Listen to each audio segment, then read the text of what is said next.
Oke, ini perwakilan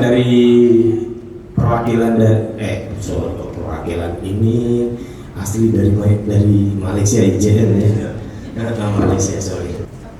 Okey, rumah sakit kami merupakan rumah sakit besar daripada rumah sakit pemerintah, itu HKL. HKL adalah rumah sakit umum milik pemerintah di Kuala Lumpur, iaitu rumah sakit terbesar lah di Kuala Lumpur ataupun Malaysia. Tapi kami adalah sub daripada rumah sakit itu dan dikeluarkan menjadi untuk khusus jantung. Kami punya bantan Perdana Menteri kami, Tun Dr. Mahathir, adalah pengasas untuk Institut Jantung Negara, iaitu pada tahun 1992 beliau telah mencadangkan untuk mengeluarkan unit Departemen Jantung daripada rumah sakit HKL. Jadi kami adalah sub daripada HKL, seperti macam nefrologi atau neurologi. Jadi kami hanya khusus jantung. Okay, rumah sakit kami adalah rumah sakit khusus jantung yang terbesar di Asia Tenggara dan Asia Pasifik. Di mana-mana juga, kalau di KL kebanyakannya rumah sakit swasta ataupun pemerintah, kebanyakannya multidisiplin. Tapi kami memang khususnya jantung. Okay, jantung ini adalah organ yang paling penting dalam tubuh. Seperti mana kalau kereta, jika kita mau servis, contohnya Honda, kita mau ke center Honda atau mau kita ke umum? Pasti Honda kan? Begitu juga jantung. Jika kamu ada masalah jantung, lebih baik kamu pergi yang khusus jantung. Kamu ada masalah tulang, khusus tulang. Kamu ada masalah kanker, khusus kanker. Kalau kamu pergi umum, bukan tak bisa, bisa. Tapi lebih bagus kamu pergi yang memang pusatnya, supaya dia boleh treat kamu daripada, rawat kamu daripada yang kecil-kecil masalah sehingga selesai masalah. Okey. Begitulah kami di sini. Jadi kami adalah untuk kardiovaskular, iaitu jantung, dan juga untuk toraks. Toraks itu adalah untuk pengerahan jantung. Okey, kami adalah di bawah Kementerian Kewangan. Kebiasaannya di Malaysia, kebanyakan hospital di bawah pemerintah adalah di bawah Dinas Kesihatan. Tapi kami adalah di bawah Dinas Kewangan. Kerana pada masa itu, kami punya mantan Perdana Menteri adalah Menteri Kewangan juga. Jadi disebabkan itu, hospital kami, rumah sakit kami di bawah Kementerian Kewangan. Okey, ini adalah jumlah karyawan kami. Manakala rumah sakit kami besar, jadi karyawan kami juga ramai untuk memastikan kami memberikan layanan yang terbaik dan first class kepada pasien kami.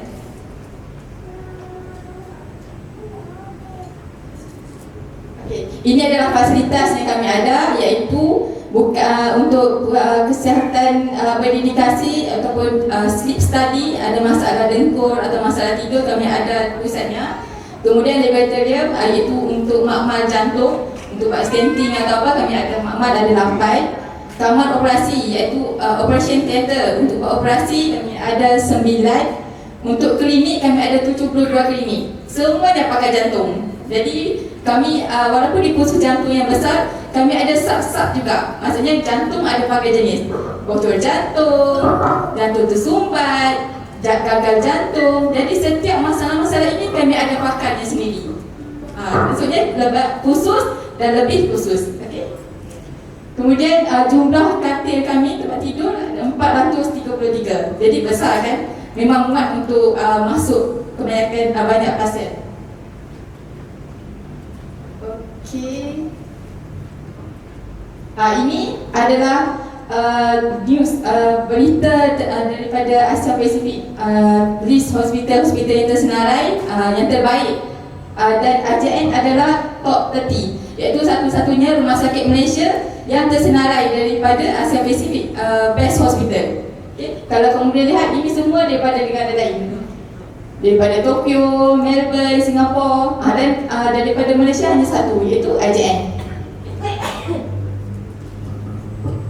Okey, ini adalah pelayanan klinis kami. Macam saya cakap tadi, kita ada kardiologi, kita ada bedah, kardioterak, anesthesi itu untuk bius, kardiologi anak dan bawaan itu untuk pasien jantung anak dan juga jantung bocor, layanan darurat, emergency, saringan kesihatan, check up, dan juga layanan radiologi untuk imaging. Okay, investigasi dan advances. Ini adalah prosedur-prosedur yang melibatkan jantung. Jika kamu ada masalah jantung, nanti kamu akan tahulah semua ini. Okay. Yang paling common adalah ECG, EKG. EKG adalah satu test yang memang kalau jantung itulah untuk asas untuk tengokkan jantung anda. Dan juga echocardiogram dan stress test. Okey. Ini juga antara prosedur-prosedurnya yang paling famous untuk Indonesia adalah CABG, iaitu bypass. Alright. Ini adalah pelayanan sub-sub lagi. Penyakit jantung saya cakap tadi ada banyak kan? Ini antaranya. Okey. Dan ini adalah untuk penyakit jantung anak. Ini adalah servis yang kami tawarkan. Pelayanan PCAC iaitu Pediatric Cardiology. Alright. Okay, selain itu kami juga ada menyediakan perkhidmatan dan klinik untuk kidney, itu ginjal ya, ginjal. Lepas tu untuk diabetik, untuk diet dan juga farmasi. Dan banyak lagi lah. Alright. Okay, hospital kami sentiasa diberikan award dan juga assessment daripada pihak-pihak tertentu untuk memastikan kami memberikan perkhidmatan terbaik, dan ibu-ibu dan bapa-bapa juga boleh melihat sukses rate kami di website. Kebiasaannya rumah sakit tak akan memamerkan dia punya kejayaan berapa kasus yang berjaya, tapi kami ada memamerkan kami punya kasus yang berjaya ataupun tidak berjaya. Alright, ni adalah fasilitas yang ada di rumah sakit IJN. Kami ada kebanyakannya memang di seluruh satu bangunan.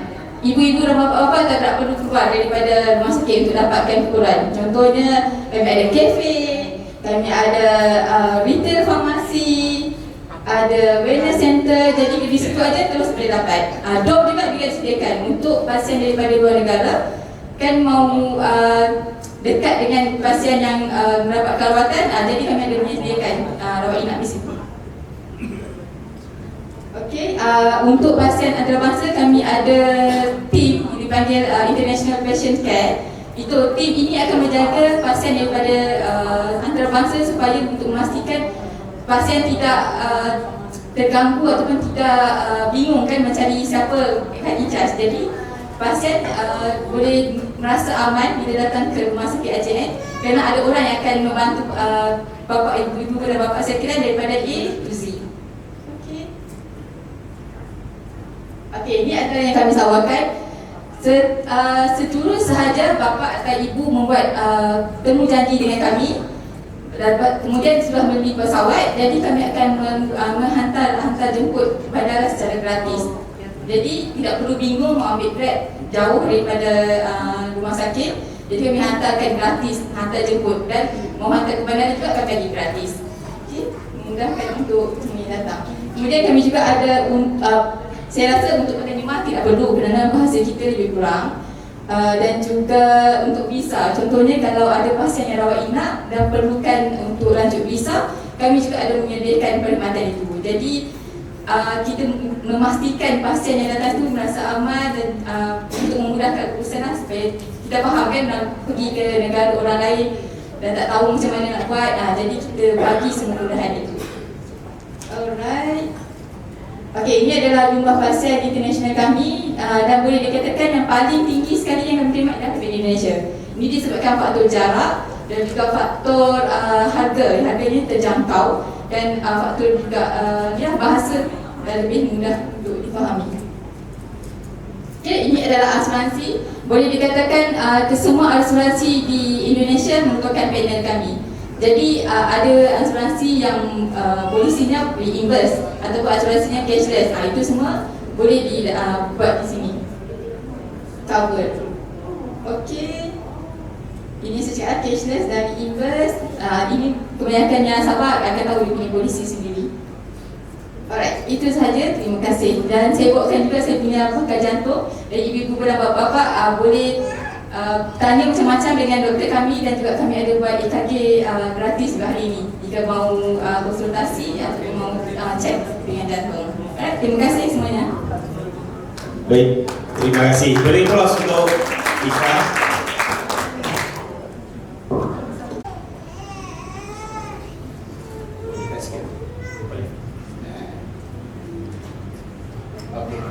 Jadi begini, sakit jantung merupakan sakit utama di seluruh dunia. Tapi di Malaysia 15% pesakit yang sakit adalah sakit jantung. Bayangkan berapa banyak 15% itu? Seramai 16,000 pesakit mati kerana sakit jantung dalam 1 tahun. Itu di Malaysia. Di Indonesia mungkin lagi ramai kerana populasinya lagi ramai. Dan mengapa kita mendapat sakit jantung adalah kerana kita ada kencing manis, diabetik, darah tinggi, kolesterol, obesiti dan juga merokok. Itu punya faktor utama mengapa kita mendapat sakit jantung. Jadi sakit jantung ini harus dihindari, harus diberhentikan, di stop. Kerana kalau kita sudah ada sakit jantung, ianya sebahagian daripada otot jantung itu sudah mati. Sebab itu orang yang ada sakit jantung, mereka sentiasa rasa lemah, rasa semput, mau nafas, sukar nafas kalau berjalan. Itu yang kita mau elakkan supaya kamu tidak mendapat serangan jantung. Kita sekarang ni kita tidak menunggu kamu mendapat serangan, kita cuba elakkan. Jadi ada masa kita masuk ring sebelum kamu ada serangan jantung. Kita nampak sumbatan pembuluh darah sudah 80%, 70%, terus masuk ring. Tidak tunggu. Mengapa mau tunggu? Sudah kena serangan jantung, sudah terlambat. Jadi sebab itu sekarang ni kita lebih pada menghindari preventif supaya tidak berlaku serangan jantung.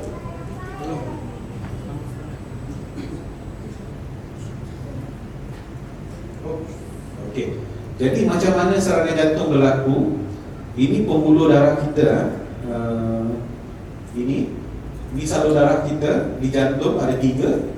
Di sebelah kiri ada 2. Yang utama, sebelah kanan ada 1 di sebelah kanan. Jadi bila kita kolesterol kita tinggi, gula kita tinggi, ataupun kita obesiti ataupun merokok, salur darah di jantung akan rosak. Jadi bila salur darah jantung rosak, pertama sekali yang kasih bagus salur darah itu daripada luka daripada salur darah ialah kolesterol dalam darah. Dia akan melekat di situ. Jadi kalau selalu luka di salur darah jantung, jadi kolesterol itu akan semakin banyak di situ. Dan yang jadi lebih keras, dan kelama-lamaan dia akan menutupi, dia akan menyumbat salur darah itu 100%. Ini maksudnya kamu akan mendapat serangan jantung akut. Sakit dada yang sangat teruk. Jadi betapa teruk sakit jantung itu bergantung kepada di mana sumbatan itu. Kalau di hujung sumbatannya, mungkin bahagian ini saja yang rosak. Okey. Tapi kalau di atas lagi tinggi sumbatannya, lagi teruk kerana lagi banyak otot jantung yang akan rosak. Jadi sebab itu ada setengah pesakit bila mereka mendapat serangan jantung, selepas masukkan ring, mereka jadi bagus. Tapi ada setengah orang walaupun sudah masuk ring, tapi masih lagi tidak bagus. Dia masih sesak nafas, masih ada sakit dada. Kerana apa? Sebahagian otot sudah rosak. Begitu. Okey.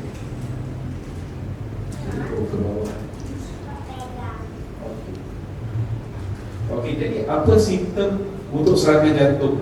Apa akan kamu rasa kalau ada seseorang itu sakit jantung? Pertama, mesti ada sakit dada. Bagaimana sakit dada itu? Sakit dada itu ialah seperti ada orang duduk atas dada kita.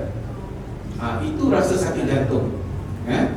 Tapi kalau rasa cucuk-cucuk, rasa tarik nafas sakit, itu tidak. Biasanya itu bukan spesifik untuk jantung. Kecuali kepada mereka yang ada kencing manis, diabetik. Diabetik ini tidak bagus kerana apa? Diabetik merosakkan saraf urat kita. Jadi setengah orang yang ada kencing manis yang diabetik yang sangat tinggi, diorang tidak ada rasa sakit, tapi sekarang ini tengah sakit jantung, serangan jantung. Jadi itu bahayanya. Mereka boleh lambat pergi ke hospital untuk mendapat rawatan kerana mereka tidak ada sakit tapi jantung sedang rosak ini. Jadi sebab itu kencing manis perlu dikawal dengan bagus. Kalau tidak dikawal dengan bagus, ianya akan merosakkan saraf. Jadi banyak sakit tidak boleh dirawat. Contoh terbaik adalah di Malaysia, biasanya kalau orang sakit kencing manis, diabetik, kakinya dipotong. Di Indonesia sama kan? Sama juga kan, kita dengar orang kencing manis yang teruk, kakinya dipotong. Kerana apa? Mereka berjalan, dia pijak paku atau besi, luka di kaki, tapi tidak ada rasa sakit. Lepas 3 hari baru tahu, kenapa busuk? Rupanya ada luka di kaki. Jadi sudah terlambat. Ini sama macam sakit jantung. Mereka tidak ada rasa sakit, tapi sudah terlambat sudah. Jadi sebab tu kencing manis, darah tinggi, obesiti perlu dirawat dengan cepat. Sekarang kita untuk obesiti pun kita ada ubat untuk kasih kurus, supaya bila kurus, darah tinggi semua turun, kencing manis turun, ubat kurang. Itu bagusnya bila kita kurang berat badan. Jadi risiko untuk kita dapat serangan jantung pertama ialah umur. Semakin umur kita meningkat, semakin usia kita meningkat, risiko untuk serangan jantung itu tinggi. Itu nombor 1. Nombor 2 ialah merokok. Merokok adalah faktor utama nombor 2 kerana nikotin di dalam rokok itu merosakkan salur darah. Dan efek dia lagi tinggi daripada darah tinggi, kencing manis atau obesiti. Jadi sebab itu merokok sangat berbahaya.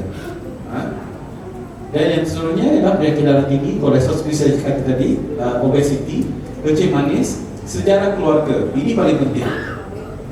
Jika ada keluarga, dalam keluarga kamu mati bawah umur 40 tahun, seharusnya seluruh keluarga di screen untuk kesihatan. Kerana ada setengah orang ini masalah genetik. Jadi kenapa hatinya menghasilkan kolesterol tinggi walaupun badannya kurus. Begitu. Memang genetik, masalah genetik. Jadi ini perlu di screen. Kalau kita dapat screen awal, kita dapat kasih rawatan yang awal. Dan mereka risiko untuk mendapat stroke ataupun serangan jantung menurun. Dan sudah tentu tidak bersenam juga akan membuatkan risiko anda untuk mendapat stroke serangan jantung meningkat. Jika anda mendapat masalah jantung, serangan jantung, apa akan berlaku? Pertama sekali ialah letak jantung tidak normal. Letak jantung tidak normal, dan jantung boleh pump begini, dia jadi begini saja. Tidak boleh pump, dia hanya bergetar saja macam itu. Ini bahaya kerana apa? Oksigen tidak boleh pergi ke otak. Sebab tu orang yang kena serangan jantung, letak jantung tidak normal, mereka jatuh kerana oksigen tidak cukup di otak. Bila oksigen tidak cukup, otak tidak boleh berfikir, tiada gula, tiada oksigen, terus dia jatuh. Itu bahaya. Itu komplikasi utama untuk mereka yang mendapat serangan jantung. Komplikasi kedua ialah kegagalan jantung. Jantung menjadi lemah. Sebab otot jantung sudah rosak, jadi tidak boleh pump dengan bagus. Jadi jantung bila lemah, buat kerja pun tidak boleh. Itu yang sangat membuatkan seseorang itu rasa limitasi. Apa-apa membuat ada limitasi. Jadi itu tidak bagus. Dan yang komplikasi yang paling kita tidak mahu berlaku ialah mati tiba-tiba. Ini bila salur darah yang bersumbat itu terlalu tinggi, di punca utama dia, itu jadi otot jantung tidak boleh bergerak langsung, seluruh jantung tidak boleh bergerak. Jadi risiko kematian itu lagi tinggi. Cara macam mana kita untuk elakkan dari mendapat serangan jantung? Pertama, jika kamu ada kencing manis, darah tinggi, sakit jantung atau kolesterol, pastikan anda makan ubat. Itu paling penting. Ubat mesti diambil pada waktunya. Dan sekarang ini ubat sudah canggih. Banyak ubat bagus sekarang yang boleh dibeli Dan kerana ubat bagus ini, dia akan kasih risiko untuk mendapat serangan jantung berkurangan. Macam semalam saya beri ceramah di BRK, di Syariah di Pekanbaru juga. Kebanyakan pesakit mengambil ubat kolesterol yang rendah. Yang rendah, walaupun mereka ada sakit jantung. Sebenarnya sepatutnya ubat kolesterol itu seharusnya diberikan yang paling tinggi untuk mengelakkan mendapat serangan jantung yang seterusnya. Sepatutnya begitu. Kalau kita ikut rekomendasi mau kurus, kamu perlu exercise. Jadi senaman apa yang boleh kasih kurus, apa-apa senaman boleh kasih kurus, tapi cuma durasinya 300 minit seminggu. Jadi kamu boleh pilih 100 minit satu hari. Jadi hari Isnin, hari Rabu 100 minit lagi, hari Jumaat 100 minit lagi. Itu kalau mau kurus, mau kurang berat badan, kena lebih sedikit exercise-nya. Dan kita perlu makan makanan yang seimbang, keringat, makan sayur dan buah mesti lebih. Lepas tu diganti dengan protein. Protein ini bukan protein yang bergoreng, dengan minyak. Sebab kalau protein goreng dengan minyak, kolesterolnya tinggi. Jadi protein itu eloknya direbus, macam ayam rebus, daging rebus, itu yang terbaik. Walaupun tidak sedap, saya tahu tidak sedap, tapi itu yang terbaik untuk kamu. Dan kurangkan pilihan nasi. Nasi itu kalau boleh sedikit saja, sebab terlalu tinggi kandungan gula, karbohidrat di dalam nasi. Dan kita kena berhenti makan fast food, itu paling penting. McDonald, KFC, semua itu kena berhenti. Kerana apa? Terlalu tinggi kandungan kolesterolnya, dan ianya digabung dengan air manis, air gas, Coca-Cola, Pepsi, Mountain Dew. Jadi semua ini akan membuatkan risiko tinggi, kolesterol tinggi, gula pun tinggi. Jadi lagi bahaya. Jadi pengambilan fast food harus dikurangkan. Okey. Dan seperti saya cakap tadi, gula pun harus dikurangkan. Jika anda mengambil kopi, harusnya gula anda yang letak, bukannya sudah disiap letak gula. Sebab bahaya. Ada setengah minuman sudah ada gula yang tinggi, jadi itu tidak bagus. Dia akan meningkatkan kandungan gula dalam darah. Dan garam kita perlu dikurangkan, garam. Kalau ikutkannya, garam hanya boleh diambil satu sudu kecil sahaja. Satu sudu 1/4, itu saja. Tapi yang kita ambil biasanya tinggi. Lebih kalau kita melibatkan kicap, itu kicap hitam, itu tinggi kandungan garamnya. Okey, kalau bersenam, ada banyak jenis senaman yang boleh kasih kita kurus ataupun sihat. Tapi di sini saya mau bagi tahu yang kalau kita jump rope, skipping, itunya paling tinggi kalori yang hilang. 14 kalori dalam 1 minit berbanding dengan yang lain. Kalau berenang ataupun berlari maraton ataupun sepeda, dia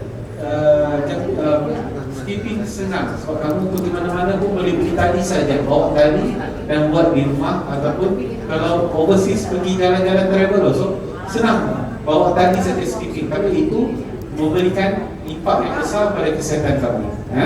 Kalau sudah masalah sakit lutut ataupun susah untuk melompat, boleh try berenang ataupun sepeda, naik basikal. Itu kurang impact pada untuk di lutut.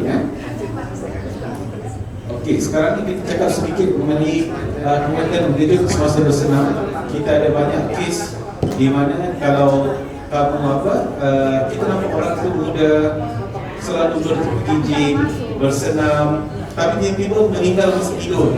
Kita ada banyak kes begitu. Ada setengah orang dilahirkan dengan jantung tidak normal. Jadi letak jantung yang tidak normal ini akan merupakan risiko untuk tiba-tiba dia berhenti berdenyut. Jadi sebab itu medical check up harus dilakukan paling awal pada umur 18 tahun. Tidak kira kamu gemuk atau kurus atau sihat. Itu pertama kali mesti 18 tahun supaya kita pastikan letak jantungnya normal. Dunia otot jantungnya dilahirkan normal. Ada setengah orang kita nampak luarannya normal tapi dalam lain. Kita tidak tahu. Jadi eloknya mereka cakap itu dilakukan awal sedikit pada umur 18 tahun. Jika semuanya okey, kamu boleh buat setiap 5-6 tahun, tidak ada masalah. Tapi untuk mereka yang ada kencing manis, darah tinggi, sakit jantung, setiap tahun perlu buat medical check up. Untuk buat stress test untuk memastikan jantung tidak ada salur darah yang tersumbat. Ini contoh saya mau beritahu orang muda buat stress test. Mula-mula begini, ininya normal, lepas dia stres sudah jadi begini dan terus jadi begini. Okey, ini kita panggil CPVT, maknanya dia dilahirkan dengan letak elektrik jantung tidak normal. Orang muda, kalau kita biarkan dia exercise, lari maraton, dia boleh mati bila-bila saja, berhenti terus berubah. Sebab ototnya tiba-tiba boleh jadi macam ini saja. Itu bahaya. Jadi sebab tu orang muda tidak terkecuali untuk melakukan medical check up. Kerana apa? Ada setengah mereka dilahirkan elektrik jantung tidak normal, tapi tiada simptom. Kalau tidak berlari, tidak paksa jantung pump dengan laju, okey saja. Tapi kalau dia dipaksa, mereka boleh dapat letak jantung yang tidak normal. Okey? Okey, sekarang ni sebab semalam semasa saya kasih tahu ada banyak pesakit memberitahu mereka ada masalah jantung berdebar. Okey, di IJN kami ada teknologi ini. Biasanya EKG yang normal yang biasa kamu buat di mana-mana. Okey, tapi bila kamu cek EKG kamu di hospital, semuanya sudah jadi normal. Sebab apa? Sudah berhenti. Letak jantung tidak normal sudah jadi normal. Jadi sebab itu doktor kata normal. Tapi lepas balik rumah 1 minggu, 2 minggu, ada datang balik rasa debar-debarnya. Pergi hospital, debar-debar sudah hilang, EKG normal balik. Okey? Jadi ada masa letak itu tidak bagus, yang bahaya. Jadi kita ada test yang Holter. Holter ni specialnya kita letak di dada tapi tahan untuk 1 hari, 24 jam. Ini untuk mereka yang kata letak jantung tidak normal, ada masa waktu pagi, ada masa waktu petang, ada masa waktu malam, tidak tahu, tidak tentu. Jadi kalau dia yang kerap, kita boleh buat Holter. Tapi ada setengah pesakit dia kata seminggu sekali. Kalau seminggu sekali, kita ada satu lagi namanya Isipro, tampal saja di sini untuk seminggu. Jadi seminggu itu kita akan dapat semua data letak jantung yang tidak normal di bahagian jantung kan. Dan kita beritahu. Tapi kalau masih juga sukar untuk dapat, kita ada ini namanya kardia. Nanti kita boleh tunjuk, kita ada sini kecil saja, letak jari saja. Jadi ini boleh bawa di rumah, bawa balik ke rumah. Alat ini boleh connect terus kepada handphone. Itu bagus dia. Jadi bila pesakit ada debar-debar, letak saja jari di situ, terus masuk di handphone. Jadi bila berjumpa dengan doktor, mereka boleh memberi rekod ini kepada doktor untuk melihat apa letak yang berlaku yang tak normal. Okey? Dan ada satu lagi teknologi terbaru adalah ini nama dia. Kita panggil INR, Implantable Loop Recorder. Di IJN tahun lepas kita menjadi yang pertama di Asia Pasifik untuk menggunakan teknologi ini. Ini apa? Dia sama saja macam EKG, cuma dia masuk di dalam kulit di dada, tidak sakit. Dan ianya boleh tahan bateri 5.5 tahun. Lama. Hampir 6 tahun ianya tahan. Jadi ada setengah pesakit mereka ada letak jantung tak normal tapi berlaku 3 bulan sekali, 4 bulan sekali, lama. Tapi bila berlaku mereka aksiden. Mereka bawa kereta, tiba-tiba aksiden, pitam, pengsan. Tapi tidak tahu kenapa. Rupanya letak jantung mereka tidak normal.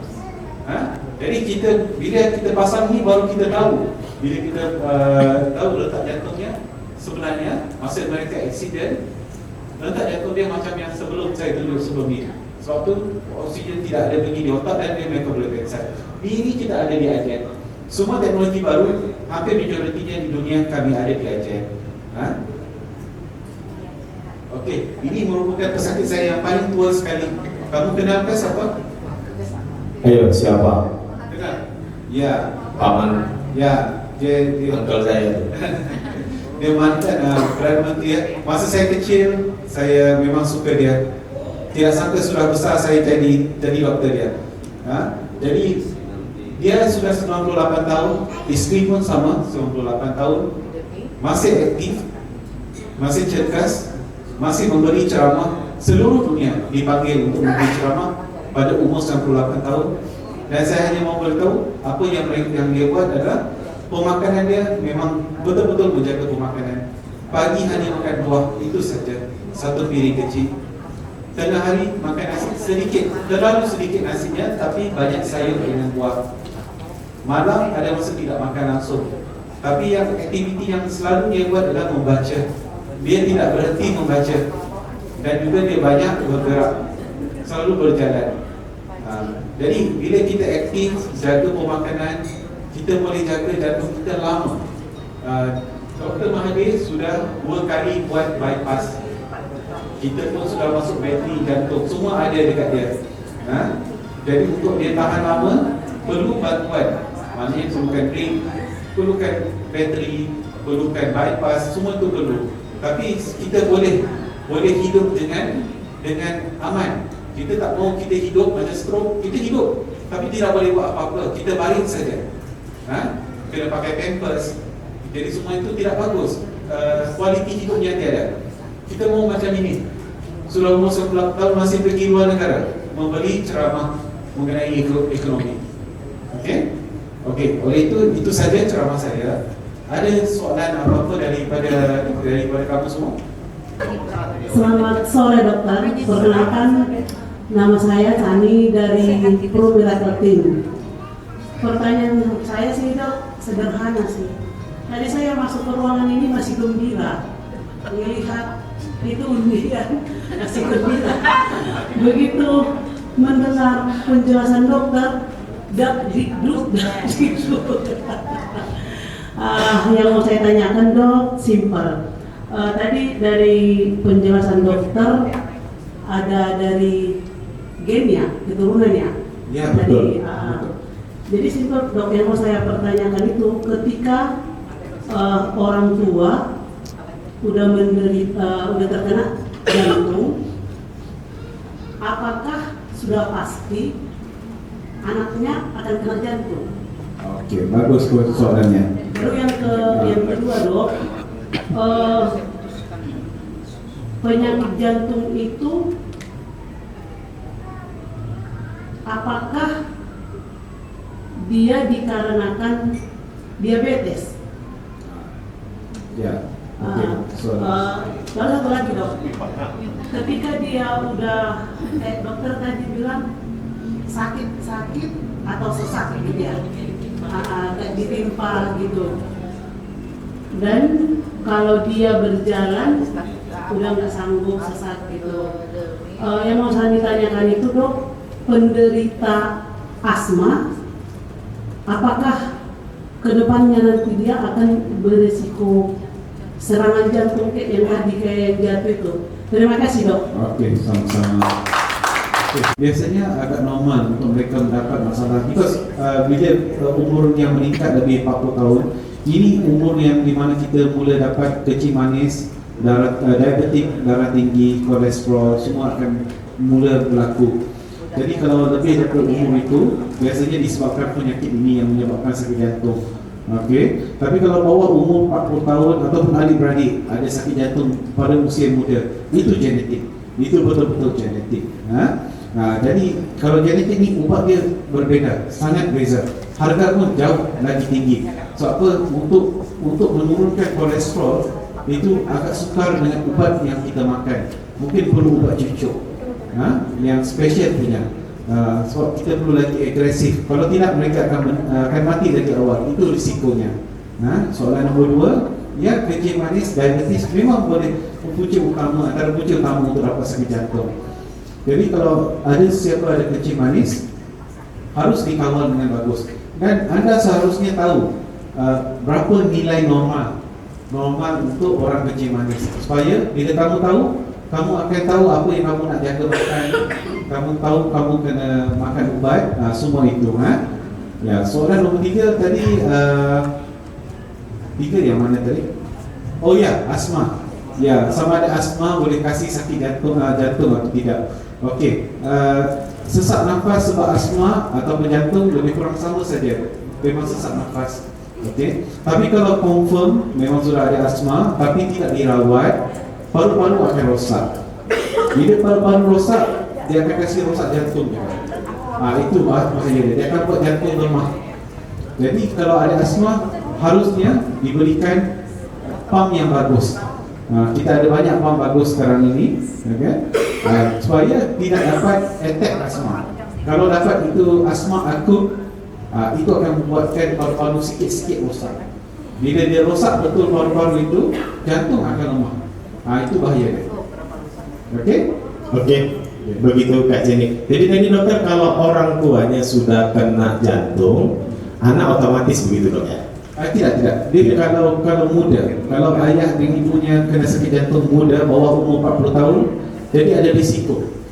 Jadi sebab tu anak-anak perlu di-screen, medical check up. Okey, begitu ya Bu ya. Jadi kalau dia di bawah 40, kemungkinan ada. Tapi kalau sudah di atas 40, mungkin juga tidak. Begitu ya. Nama saya Arif. Saya ingin nanya nih dok. Sebenarnya simpel saja dok. Karena kalau kita berbicara tentang penyakit jantung ini kan penyakit yang mematikan nomor 1 katanya dok ya. Nah pertanyaan simpel seperti ini dok. Ketika kita ketemu orang yang tiba-tiba kena serangan jantung, kita kan orang awam nih dok, bukan orang medis. Tindakan apa yang harus kita lakukan pada saat sebelum membawa dia ke rumah sakit? Supaya pertolongan pertama apa yang bisa kita bantu untuk mengurangi sesak nafasnya seperti itu. Tidak ada yang kamu boleh buat. Sama saja seperti sakit stroke. Jika ada seorang kena stroke ataupun sakit jantung, tidak perlu cucuk apa-apa.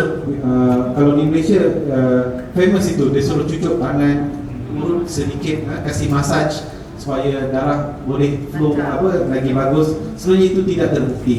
Tidak betul. Jadi kalau benda ini berlaku, pertama sekali kamu kena call, minta pertolongan. Itu paling penting. Sebenarnya kamu boleh hantar pesakit di hospital, tapi kalau panggil ambulans lagi bagus kerana sudah ada ubat. Jadi mereka datang dengan ubat. Jadi pesakit mendapat rawatan di dalam ambulans sementara menghantar ke rumah sakit. Jadi mereka mungkin ada peluang untuk kurang sedikit severity, betapa teruk sakit jantung itu. Jadi yang paling terbaik adalah call for help. Maknanya kita call ambulans untuk datang. Tak perlu tekan dada, tak perlu buat apa. Kecuali kalau dia terus pingsan, kamu boleh try buat CPR. Tapi itu mulut ke mulut pernafasan tidak ada sudahan. Sekarang ni sudah tiada. Sebab apa? Risiko untuk COVID, kamu akan dapat kuman bahaya kalau kamu buat mulut ke mulut. Sekarang ni kita hanya tekan dada sahaja. Okey, terima kasih dokter. Ya, diberi aplausnya. Tadi ada juga di belakang. Selamat sore dok. Nama saya Sri Rahli Ningsi. Saya ingin bertanya mewakili ibu saya. Ibu saya ini kan sudah sakitnya komplikasi, asma, lambung, gitu, darah tinggi juga. Dia sering sakit dadanya, terus itu sering berkeringat, berpeluh gitu. Kalau udah berkeringat basah bajunya. Jadi rutin sih dia berobat, medical check up, minum obat gitu. Tapi kalau misalnya berhenti minum obat, seperti itu lagi, lemah, nggak bisa beraktivitas gitu. Tapi belum pernah sih untuk check up jantung gitu. Apa langkah terbaik yang harus kami lakukan dok untuk masalah seperti itu? Terima kasih. Okey, sama-sama. Okey, cara kamu bicara sama macam ibu kamu mungkin ada sakit jantung. Biasanya kalau keringat banyak, biasanya jantung itu tengah pam laju. Okey, mungkin ada pembuluh darah yang sudah tersumbat. Jadi kalau buat aktiviti yang ekstra, yang lebih sedikit, berat sedikit, dia sudah berpeluh sesak nafas begitu. Betul lah. Masak aja pasti berkeringat. Masak bukan satu aktiviti yang berat, tapi sudah berkeringat kan. Jadi itu sangat signifikan. Jadi perlu buat stress test. Kita perlu cek jantung ada blok ke tidak. Jadi eloknya buat medical check up, tapi perlu ada stress jantung. Itu penting. Jadi dari situ kita tahu saluran mana yang sudah tersumbat. Jadi kita boleh buat catheter untuk masukkan ring kalau perlu. Tapi eloknya dibuat awal kerana ini simptom-simptom awal jantung. Kita tak mau dapat simptom yang sudah tutup habis. Itu sudah lambat. masih boleh buka, tak ada masalah, boleh buka. Tapi kita tak mau ada otot jantung yang rosak. Itu saja, kita kena buat awal. Terima kasih dok. Okey, sama. Ayo, siapa lagi?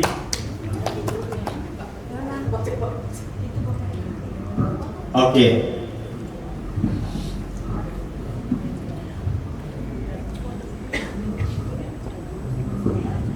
Selamat sore, Dr. Iskandar. Selamat sore. Saya seperti saja mungkin di luar topik yang tidak perkenalkan. Sekarang ini kan gadget dari malam hampir semua mobilnya. Apakah kira-kira ada efek radiasi gadget kepada risiko jantung? Itu aja. Terima kasih. Terima kasih. Okey, buat masa sekarang tiada kajian yang menunjukkan gadget telefon ataupun iPad ataupun yang tablet boleh memberi risiko untuk penyakit jantung. Buat masa sekarang tiada. Pada masa yang sama kita menggunakan gadget ini untuk membuatkan kita dapat diagnosis yang cepat buat masa sekarang. Jadi buat masa sekarang memang tiada kajian yang menunjukkan ada masalah dengan gadget. Jadi begitu Pak ya. Jadi bahkan tadi juga di situ dijelaskan tadi gadget itu salah satu sarana bisa membantu untuk mengetahui jantung kita dalam kondisi yang apa. Begitu dokter ya. Ya. Jadi ada efek positif, ada yang negatif. Oke, yang lain oke. Kita beri pertanyaan. Yang belum nanya nanti kita tanya ya. Assalamualaikum warahmatullahi wabarakatuh. Assalamualaikum. Nama saya Desi Pelis, dok. Jadi IJN ini udah tidak asing lagi sih bagi saya. Saya ada beberapa kali ke IJN bawa nasabah saya untuk berobat di IJN. Yang mau saya tanyakan gini, jantung ini kan kalau dia diabetes resikonya jantung. Kalau sudah lama tuh ada pembengkakan jantung, ada penyempitan jantung, kan gitu ya dok ya. Betul ya. Jadi yang saya tanyakan gini, apa pantangan orang untuk sakit jantung? Karena ibu saya juga diabetes, kemarin ada pembengkakan jantung. Jadi saat itu saya bawa ke Labuai, Pinang. Jadi dokternya itu di Indonesia kita itu makanan tuh nggak masalah seperti brokoli apa gitu. Ternyata dokternya bilang nggak boleh makan brokoli, kubis, kol gitu kan. Saya masih rancu sih sampai sekarang kan. Waktu di IJN sih ada beberapa dokter sih makanan nggak terlalu matang ya. Jadi makanya ada nggak pantangan orang yang bengkak jantung, penyempitan jantung, bahkan jantung itu sendiri? Seperti apa konsumsi makanan sehat bagi penderita jantung, khususnya diabetes mengarah ke penyakit jantung dok? Itu aja, karena untuk Indonesia juga diabetes luar biasa ya dok, tertinggi saat ini. Ya di semua tempat. Iya, iya, hipertensi dan diabetes dan lainnya pasti ke jantung. Itu aja sih dok dari saya. Oke, terima kasih. Assalamualaikum. Dia begini ya, sebenarnya kenapa dokter jantung di IJN tidak melimitasi apa yang kamu makan, kerana kita lihat jika kita kasih limitasi yang terlalu strict, pesakit tidak mau makan obat dan mereka mendapat depresi. Kerana apa? Mereka sudah biasa makan ini tak boleh, makan itu tak boleh, makan itu tak boleh. Okey, jadi apa yang kami biasa sarankan adalah boleh makan tapi dalam kadar yang kurang, yang sedikit, hanya untuk rasa sahaja, bukan makan macam dulu boleh makan satu pinggan, tidak, masih boleh makan tapi sedikit. Jadi dengan makan sedikit itu kami akan adjust dengan ubat. Kita akan kasih ubat supaya apa yang kamu makan masih dapat kontrol tekanan darah tinggi, diabetes, kolesterol. Biasa kita akan buat begitu ya. Satu lagi apa yang kita akan buat, kita akan kasih pesakit, pasien untuk jumpa dengan pakar bermakanan. Kita ada pakar makanan khas untuk mengajar pesakit bagaimana untuk membuatkan makanan harian itu menarik. Kalau kamu ingat, kalau kamu jumpa sesiapa di luar, dia akan kata kena banyak makan sayur, makan buah. Tapi apa sayur dan buah yang kita boleh makan? Lama-lama kita akan rasa bosan, boring. Sebab itu pemakanan ini agak sukar untuk dikawal. Jadi cara untuk kasih dia lebih menarik, biasanya pakar pemakan akan mengajar bagaimana untuk memasak masakan yang lebih menarik walaupun dengan kalori yang rendah dan gula yang rendah. Itu kita akan ajar setiap pesakit di IGF. Dari segi ubat itu kami akan uruskan. Kita akan pastikan ubat cukup untuk mengawal gula dan tekanan darah bila kamu berat makan di rumah. Itu cara yang kita akan buat. Sebab sekarang ni terlalu teknologi semakin bagus. Kita ada ubat yang bagus-bagus belaka. Sekarang ni ubat cucuk untuk gula pun sekarang ni seminggu sekali saja. Bukan macam cucuk 4 kali satu hari dulu. Sekarang kita ramai pesakit cucuk insulin 4 kali sehari kan. Sekarang ni kita ada insulin yang cucuk 1 kali sehari. Kita ada ubat kecil manusia cucuk 1 minggu sekali. Jadi kawalan gula itu menjadi lebih bagus kerana cucuknya berkurang. Jadi lagi banyak cucuknya, lagi banyak pesakit terlupa untuk cucuk. Dan kecil manis tiada simptom. Jadi mereka akan rasa mereka sihat. Tapi sebenarnya otot jantung dalam dia semakin rosak. Sebab itu sekarang ni kalau boleh kita kasih rawatan yang canggih supaya dia senang mau makan. Macam ubat darah tinggi sekarang ni, kita ada 3 jenis ubat darah tinggi dalam 1 biji sahaja, 1 tablet. Ada 3 ubat dalam itu. Daripada kita suruh pesakit makan 3 biji ubat berlainan. Jadi membuatkan lagi senang untuk makan. Mengapa kita perlu kasih ubat yang banyak? Lagi sikit ubat, lagi rajin pesakit makan ubat. Kalau tidak, dia akan lupa. Kita kasih banyak-banyak ubat, pasti akan ada 1 biji terlupa. Jadi ini cara approach kami bagaimana untuk merawat pesakit. Okey, baik, itu tadi. Selanjutnya kita lanjut dengan Abang Dahek, Pak Is, itu Dokter Pak Is. Dokter apa Bapak? Makanya untuk pasiennya itu ada pasien dokter. Makasih dok untuk dikasih waktu bertanya. Ini ada pasien kebetulan klien saya, nasabah saya. Beliau ini diabetik, kaki jempol sudah amputasi. Jadi tetap nggak mau sembuh. After the treatment, cuci luka semuanya operasi amputasi. Sebulan kemudian CT scan penemuan penyumbatan pada area kaki. Area kaki. Kemudian dipasang ring lah ya, pasang ring Kaki ya? Kaki dipasang ring. Saya baca tindakannya itu balloning plus stent. Ya betul. Berselang nggak sampai 3 bulan kemudian cek lagi penyumbatan lagi di tempat yang sama, lokasi yang sama, tindakan lagi balloning plus stent lagi.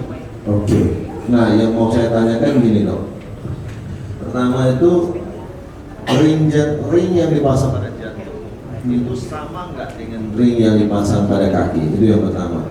Yang kedua, pada kasus klien saya seperti ini, dia cocok nggak pasang ringnya?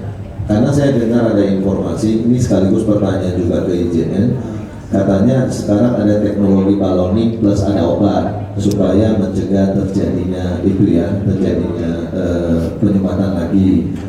Atau mungkin bisa jadi katanya juga ada ring yang dalam tempo 2 tahun kemudian bisa terabsorpsi ke tubuh, hilang. Begitu, ada teknologi. Nah itu pertanyaan kedua. Maksud saya cocok nggak sebenarnya tindakan dia sekarang kondisi ini, atau semestinya dia pakai tindakan yang lain? Nah karena saya dengar katanya by riset untuk penyumbatan di kaki, ini saya dengar dari dokter sebelah yang sana. Untuk kaki katanya kurang cocok pakai ring, benar nggak seperti itu? Nah yang ketiga, saya sedang membayangkan setelah saya mendengar informasi dari sebelah sana, katanya sebenarnya pemasangan ring ini juga harus dibarengi dengan presisi yang tepat. Artinya apa? Harus pakai, saya dengar katanya pakai teknologi intravaskular ultrasound infus yang sangat tepat supaya akurat gitu kan. Nah benar nggak seperti itu? Nah yang keempat, sekarang beliau ini proses penyembuhannya katanya juga lambat, ya kan? Dan masih sakit-sakit terus. Nah, pada saat kontrol sekarang ini dikasih tahu oleh dokter ada kemungkinan muncul lagi istilah baru dok. Ada kemungkinan darahnya dari pasien ini tergolong darah orang, maksudnya darah yang tipikalnya cepat mengental. Nah ini saya nggak tahu apakah istilah baru terkait dengan genetik atau seperti apa, kita kurang paham. Yang jelas arah-arah pembicaranya sepertinya kalau ini tetap nggak beres mungkin akan dilakukan bypass sudah tidak pasang ring lagi, bypass. Nah pertanyaan saya adalah pada saat kalau dia bypass, pembuluh darah mana yang diambil ya? Atau pakai sintetis gitu. Nah terus supaya kita bisa tahu dapat gambaran juga, kira-kira kalau umpamanya tindakan seperti itu dilakukan, saya kan lihat ada vaskular dilakukan di IGN itu mau kena cost berapa dan sebenarnya apa yang terbaik kira-kira gitu dok? Makasih ya. Sama-sama dokter. Oh bagus ya, semua kamu tahu saya tidak cerita itu semua itu ada di IGN. Oke. Sebenarnya untuk pilihan sama ada mau letak stent ataupun obat balloon, ada obat kita panggil dia DCB drug coated balloon. Itu terpulang kepada operatornya.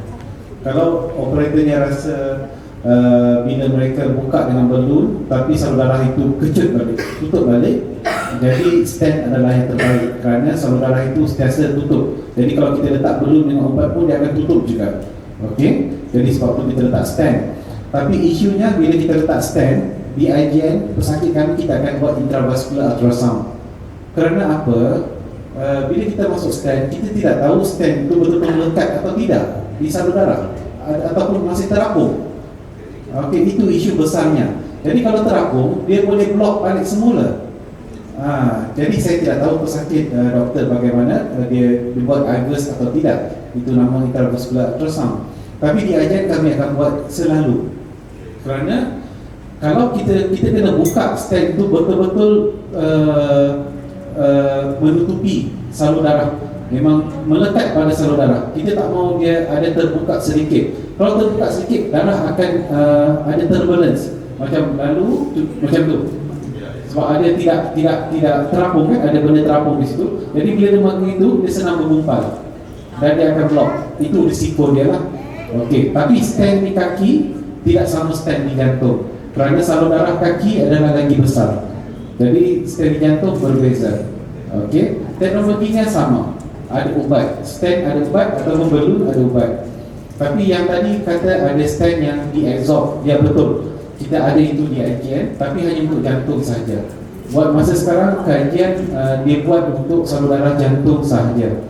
Okey, memang lepas 2-3 tahun sudah hilang stent. Harganya agak mahal. Sebab tu saya tidak cakap pasal stent itu. Saya cakap secara common saja stent. Tapi kita ada itu. Kalau boleh sekarang ni kita tidak mau masuk ring sudah di jantung. Kalau boleh kita mau letak balloon yang ada ubat.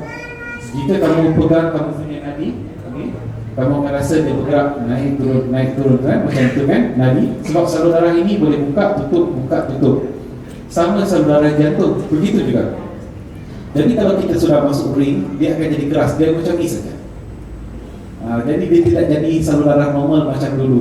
Jadi sebab tu sekarang ni kita lebih gunakan balloon dengan ubat supaya dia punya elasticity, salur darah itu maintain, integrity dia maintain. Itu kita cuba pasang guna balloon dengan ubat. Sekarang ni majoriti pesakit di IGN pun kita cuba kasih balloon dengan ubat sahaja. Sebab kita lihat pesakit mempunyai elasticity yang normal macam masa muda. Kita mau yang macam itu. Tapi kalau sudah masuk ring, dia permanen di situ. Jadi dia akan macam itu saja, keras saja. Walaupun dia terbuka, tapi dia macam itu saja. Dia tidak boleh buka lagi. Yang bioabsorbable, yang boleh serap, itu pun sama. Lepas 2 tahun dia akan mula balik. Sebab sudah hilang, ring itu sudah hilang. Lepas 2 tahun. Itu bagus dia lah, yang tu. Tapi harga pun berlainan, indikasi pun berlainan.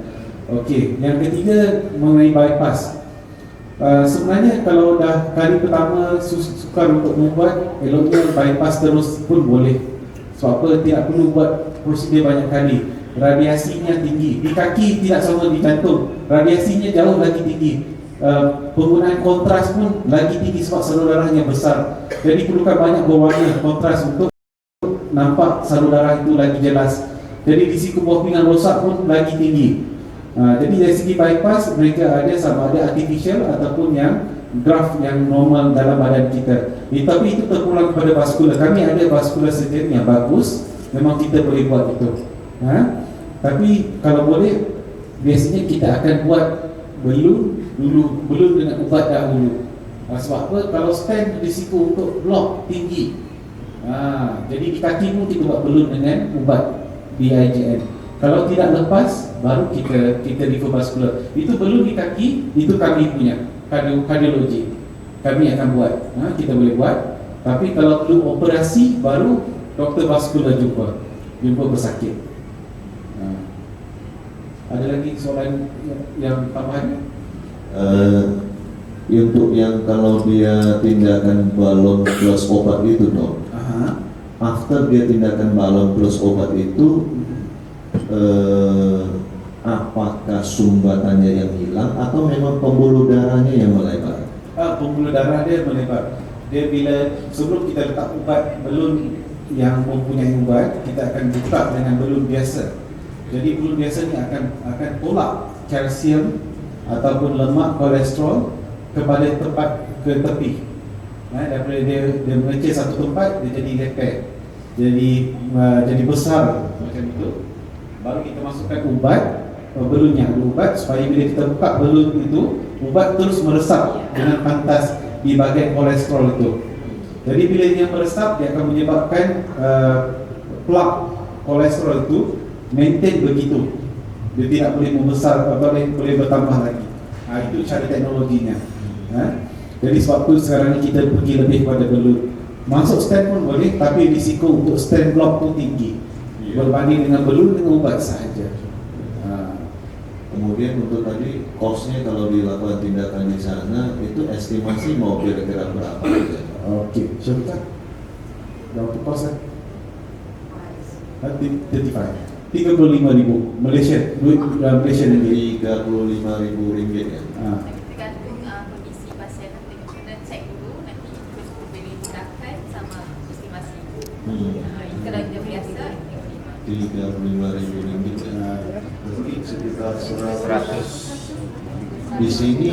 Di sini kami tindakan itu 3 kali itu sudah hampir 500 juta lebih. Okey. Itu ya, kenapa saya tidak tahu harga semua benda ini, kerana kerja saja. Sebab saya tidak dapat duit lebih kan. Itu sebab tu saya tidak tahu. Saya kerja lebih pun sama gaji saya. Jadi tapi memang agak murah di IJN kerana kerajaan memastikan ada harga ceiling. Kita tidak boleh lebih harga itu. Sebab kita tak boleh membuat untung lebih. Itu syarat kerajaan kepada IJN. Sebab kami masih dalam penguasa di dalam kerajaan. Tapi kalau kamu pergi di luar, di Malaysia juga, di private luar, harganya jauh lebih tinggi. Macam bypass, operation bypass di IJN 50,000 ringgit Malaysia. Tapi kalau buat di private 100,000 lebih. Begitu. Tapi memang begitu. Harga IJN sama saja dalam masa 20 tahun ini tidak pernah meningkat. Sama saja harganya. Terima kasih ya dokter ya. Okey, sama-sama. Silakan hubungi untuk informasi selengkapnya.